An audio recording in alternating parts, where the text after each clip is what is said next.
The week we talk about here tonight. Bay City Western, I should say, their offense has been unstoppable. That's right. I mean, Bay City Western putting up at least 50 points in their first 4 games. What can they do against the Heritage Hawks tonight? Well, I tell you what, their defense is a little bit underrated. When they make plays like this early, maybe a little fortunate. Jay Carmichael with the strip. David Kalanick picks it up, gets about 10 yards. And you know, if there was a high school Heisman Trophy, Austin Picciuttino would be in the running. He's thrown for over 700 yards and rushed for over 600 this season. 20-yard touchdown makes it 26-7 Western. They would win 48-14, so no 50-point mark tonight. But the SVO co-leader in Western, home versus Dow next week. Maybe they'll finally be challenged because through 5 weeks, nobody has threatened the Warriors. These guys are good, but the toughest schedule is still ahead. Do we have head coach Bruce Mann on the line?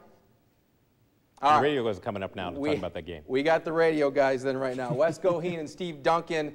You guys are almost as good as Bruce Mann. What'd you think what'd you guys think about the game tonight? Well, I got to give some credit, guys, to the Bay City Western cheerleaders. They do push-ups after every touchdown. They did 227 tonight if you counted the touchdowns as they accumulated. Them ladies have got a workout this year. They've scored 271 points, Western has. And West, I mean, this is just a train rolling. Oh, no question. That offense is just spectacular. But the question about the Warriors is that defense, and they're going to be heading in against a team that plays very good defense in Midland Dow next week. And Midland Dow's offense is kind of underrated, only scored 7 points against Mount Pleasant. But that's going to be kind of an interesting thing, Steve, is whether or not Dow can stop that ridiculous Western offense, and whether or not the Warriors, and if they can generate enough points, Dow, against that Warriors defense. If that makes any sense.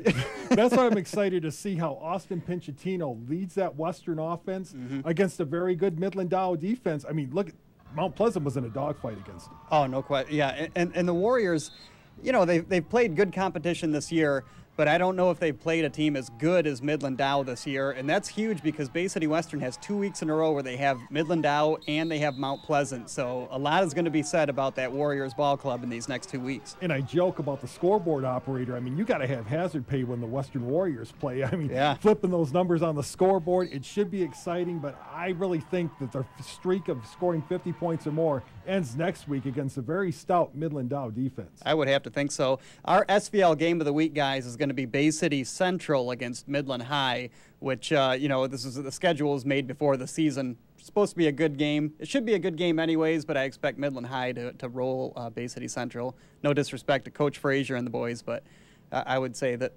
Midland High is going to have a field day against the Wolves.